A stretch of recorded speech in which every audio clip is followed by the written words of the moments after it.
تصدق ان في بشر بيستمتعوا بتعذيب البشر؟ وهنروح بعيد ليه؟ هم خلوك واحد منهم من غير ما تحس. الموضوع مش واقف بس عند محبي الافلام الرعب، دي الحكايه ليها جمهور بيسقف وسوق وعرض وطلب وميزانيه بالملايين. فيا ترى مين اللي زرع الساديه جواه؟ جمهور بيسقف ولا عقل مريض؟ من حلبة نيرون للموت لبرامج المقالب اللي بتكسر الترند لحد الدارك ويب اللي بتتباع فيه البشاعة بالدولار. فيا ترى احنا رايحين على فين وبيمهدونا لايه؟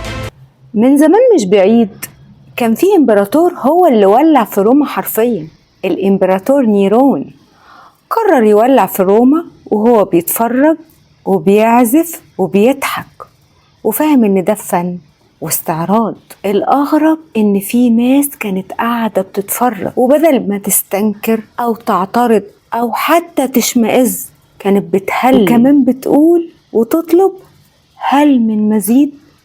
ويا سلام لو اللي بيتعذب كان عبد أو مسيح. ده في عهده اتعملت حلبة اتسمت حلبة الموت، راح فيها 500,000 روح، وهي دلوقتي مزار سياحي شاهد على أبشع جرائم قتل حصلت على مرء أو مسمع من البشر. السادية اسم جديد لكنه سلوك قديم وليه جذور عميقة. فكرة الحفلة البشرية معمولة من زمان، بس كل جيل بيحط التاتش بتاعه ويديها الاسم اللي يناسب العصر. فبدل حلبة الموت بقت برامج المقالب اللي بدأت بإهانة الضيف وانعدام كرامته لحد ما وصلت للأذى الجسدي. وإذا كان ده اللي بيحصل على شاشات التلفزيون قدام جمهور عريض، فما بالك بقى بطلبات الدارك ويب، الناس اللي بتدفع بالدولار. ليه بقينا بنستمتع بالشر كده؟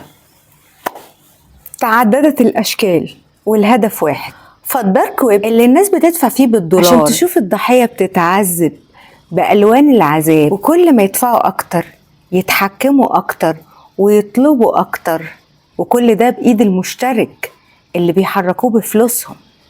مش بعيد عن اللي بيحصل في جولات التيك توك اللي بقت ترند ومصدر رزق وناس عايشة عليه، والأحكام الغير منطقية برعاية الداعم اللي بيدفع.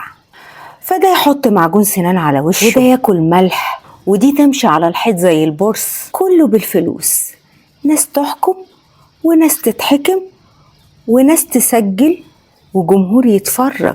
وهو ده نفس الجمهور اللي بيعملوا عشانه برامج المقالب. أصل الجمهور عاوز كده. ناس بتتحط في مواقف مرعبة، إيش في أسانسير بيقع، أو في قفص أسد ويحبسوه، أو في غواصة وهتغرق، أو إن شاء الله حتى يحطوه في تابوت ولا يرفعوا عليه سلاح. إهانة جسمانية وجسدية وتخويف وترهيب، والجمهور عاوز كده.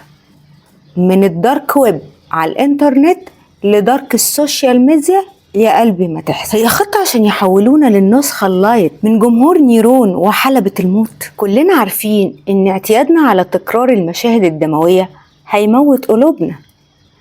فايه المقصود؟ يا ترى عشان لما نشوف مشاهد إبادة جماعية نغض الطرف ونعمل سكرول ونقلب الصفحة ونعيش يومنا عادي؟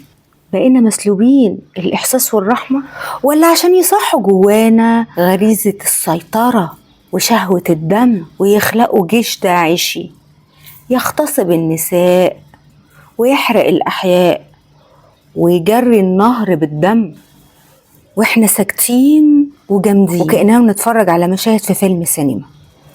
ولا بيخلقوا جيل ما يتهزش من صورة الدم، جيل آكلي لحوم البشر، يأجوج ومأجوج بس بثوب عصري جديد وشيك ماسك في ايده موبايل؟ يا ترى احنا بنهول ولا احنا في خطر حقيقي؟ خطر برمجة عقلنا من الصورة البشرية للصورة الحيوانية. لو الحلقة دي لمست حاجة جواك يا ريت تشاركها مع اللي فاكر ان الشر مش بعيد. الدارك ويب مش بس على الانترنت، ده ممكن يكون حوالينا واحنا بنسقف وبنضحك.